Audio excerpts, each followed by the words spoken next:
Alors je déclare ouverte la 4e conférence territoriale de l'Union soudanaise RDA, section du Parti de la Fédération africaine. Nous sommes tous d'accord que nous ne sommes plus au temps de la parole mais des actes. C'est pourquoi il a été décidé qu'il y aura un seul orateur, en l'occurrence notre camarade Modibo Keïta, secrétaire général de notre parti, qui va vous faire un exposé des événements qui se sont déroulés à Dakar les 19 et 20 août 1960. Je sais que vous avez suivi d'abord à la radio du Sénégal le déroulement des événements, mais présenté par la direction du Sénégal.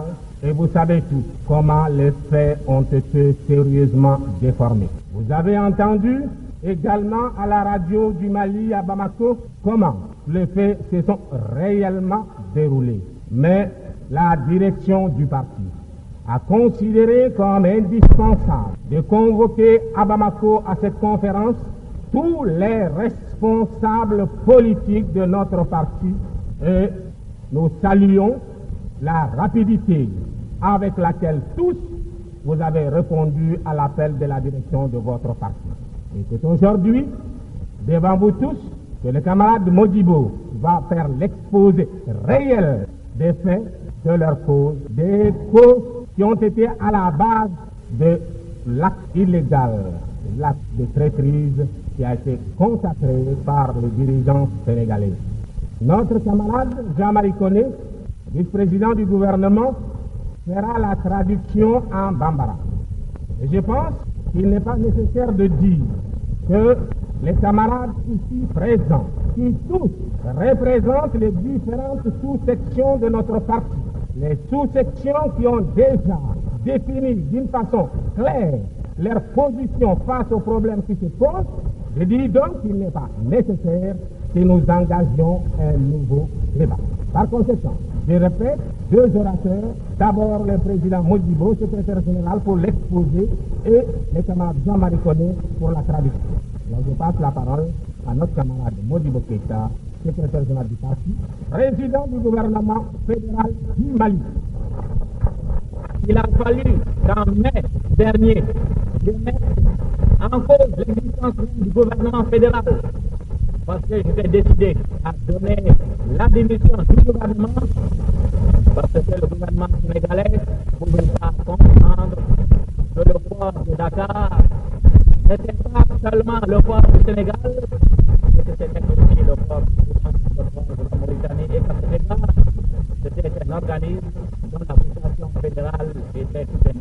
Je vous surprendrai également si je vous disais que nous avons essayé en vain d'harmoniser la sécurité sur le plan des États, pendant que le gouvernement du Soudan régulièrement nous envoyait des informations sur ce qui se passait ici, sur les problèmes politiques, sur les problèmes économiques. Nous n'avons jamais reçu du gouvernement sénégalais, malgré mes pressantes interventions, la moindre information sur ce qui se passe.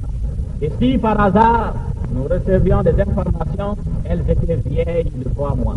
Mais nous avons tenu malgré tout, parce que nous tenions au Mali, comme d'ailleurs nous continuons à tenir au Mali, et nous tenions également à respecter notre serment. Mais depuis la proclamation de l'indépendance de la Fédération du Mali, les contradictions ont été plus flagrantes. Et comme je vous le disais au début de mon exposé, nous nous attendions à ces événements, soit au mois d'août, soit au début de 1961, lorsque nous aurions eu à aborder les problèmes économiques et la question de la diplomatie du Mali. Donc, après l'indépendance, il a fallu mettre en place l'armée du Mali. Je vous surprendrais si je vous disais que l'armée du Mali, les unités du Mali, qui existent soit au Sénégal, soit au Soudan, et donc certaines ont constitué le premier bataillon malien qui se trouve en ce moment au Congo. Je vous surprendrais si je vous disais que l'armée du Mali a été constituée à l'insu du gouvernement du Mali, donc à l'insu de son président. Or, après l'indépendance, le gouvernement du Mali s'est réuni et nous avons arrêté un certain nombre de principes. C'est que d'abord, le comité militaire permanent n'avait pas de décision à prendre, il devait simplement présenter des suggestions au gouvernement fédéral qui devait statuer souverainement. Et ensuite, nous avions demandé que l'armée du Mali soit constituée en priorité par les éléments maliens extérieurs qui sont à l'extérieur et plus singulièrement en Algérie et au Cameroun. Nous avions également précisé qu'il fallait que notre armée soit une armée malienne, une armée africaine, légère, susceptible de se déplacer très facilement, mais qui devait également apporter sa contribution au développement économique du pays. Parce que si les grandes puissances ont une conception de l'armée, nous, pays sous pays en voie de développement, nous ne pouvions pas avoir la même conception de l'armée. Pour nous, l'armée, c'était d'abord un organisme qui devait apporter sa contribution à la sécurité intérieure du pays. C'était un organisme qui devait également apporter sa contribution au développement civique de nos jeunes. Et c'est la raison pour laquelle nous avons créé le service civique rural. Pour nous, c'était également un organisme qui devait s'intégrer dans la formation militaire populaire afin que, depuis le chef d'état-major général de l'armée jusqu'au simple paysan, chaque citoyen, chaque citoyenne soit en mesure de se mobiliser très rapidement et puisse également manier les armes, même perfectionnées. Donc nous avions défini tous ces principes, mais malheureusement aucun de ces principes n'avait été respecté. Et le vice-président Mamadou Dia, qui avait été chargé provisoirement, j'appuie sur le mot provisoirement, de la défense de la sécurité, et qui en même temps était le président du comité paritaire militaire permanent, devait indiquer à nos partenaires français les positions qui avaient été définies en Conseil des ministres, mais malheureusement, il n'en a pas été ainsi. Et c'est la raison pour laquelle, du Soudan, j'ai reçu des documents qui m'informaient que l'armée du Mali devait être mise en place avant le 16 juillet. C'est donc du Soudan que j'ai été informé. Et ainsi, l'armée du Mali a été constituée à Dakar, c'était mise en place à Bamako par la seule volonté de l'armée française. Vous comprendrez ainsi les raisons pour lesquelles le Soudan n'a pas pu accepter de prendre en charge ces unités qui ont été constituées sans lui et sans sa participation. Et nous avons dit au président Mamadou Dia, si sur le plan politique nous pouvons encore permettre certaines violations des traditions, des principes, nous ne pouvons pas nous autoriser une telle liberté sur le plan militaire. Et nous avons fait comprendre à Mamadou Dia que notre armée devait partir sur des bases saines et qu'il nous fallait absolument tenir compte de la hiérarchie. Et le Conseil des ministres a ainsi nommé comme chef d'état-major de l'armée le colonel Soumaré. Depuis la proclamation de l'indépendance de la Fédération du Mali, les contradictions ont été plus flagrantes. Donc après l'indépendance, il a fallu mettre en place l'armée du Mali. Or, après l'indépendance, le gouvernement du Mali s'est réuni et nous avons arrêté un certain nombre de principes. C'est que d'abord, le comité militaire permanent n'avait pas de décision à prendre, il devait simplement présenter des suggestions au gouvernement fédéral qui devait statuer souverainement.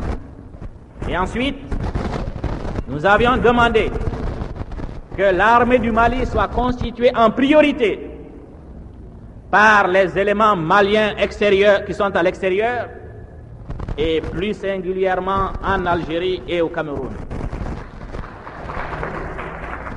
Nous avions également précisé qu'il fallait que notre armée soit une armée malienne, une armée africaine, légère, susceptible de se déplacer très facilement, mais qui devait également apporter sa contribution au développement économique du pays. Parce que si les grandes puissances ont leur conception de l'armée, nous, pays sous-développés, pays en voie de développement, nous ne pouvions pas avoir la même conception de l'armée. Pour nous, l'armée, c'était d'abord un organisme qui devait apporter sa contribution à la sécurité intérieure du pays. C'était un organisme qui devait également apporter sa contribution au développement civique de nos jeunes. Et c'est la raison pour laquelle nous avons créé le service civique rural. Pour nous, c'était également un organisme qui devait s'intégrer dans la formation militaire populaire afin que, depuis le chef d'état-major général de l'armée jusqu'au simple paysan, chaque citoyen et chaque citoyenne soit en mesure de se mobiliser très rapidement et puisse également manier les armes, même perfectionnées. Donc nous avions défini tous ces principes. Ce vice-président Mamadou Dia avait tout laissé au colonel Fall, qui aussi à son tour avait tout laissé aux représentants de l'armée française. Donc, toute cette situation avait contribué à accuser davantage le divorce entre nous et nos partenaires sénégalais. Et pour mettre un terme à l'équivoque qui persistait en ce qui concernait la direction de l'armée du Mali, nous avons demandé au vice-président Mamadou Dia de nous faire une proposition de candidature. Et le 23 juillet, il nous a proposé la candidature du colonel Fall comme chef d'état-major de l'armée. Et nous avons dit au président Mamadou Dia, si sur le plan de l'administration, si sur le plan politique, nous pouvons encore permettre certaines violations des traditions, des principes, nous ne pouvons pas nous autoriser une telle liberté sur le plan militaire. Et nous avons fait comprendre à Mamadou Dia que notre armée devait partir sur des bases saines et qu'il nous fallait absolument tenir compte de la hiérarchie. Et que si le colonel Fall a travaillé avec lui, il y a un autre colonel, plus ancien dans le grade de colonel. Et personne ne pourrait comprendre que nous ne l'ayons pas nommé, et nous aurions ainsi semé dans notre armée les germes du favoritisme. Tel lieutenant soutenu par tel homme politique userait de cette relation pour se faire affecter à un poste auquel il n'avait pas droit, et tel autre se ferait nommer à un grade pour lequel son ancienneté ne l'avait pas préparé. Et après 2 heures de discussion laborieuse, acculé par les camarades qui ont fini par le convaincre que sa position était purement sentimentale, le vice-président Mamadou Dia a fini par accepter et le Conseil des ministres a ainsi nommé comme chef d'état-major de l'armée le colonel Fall.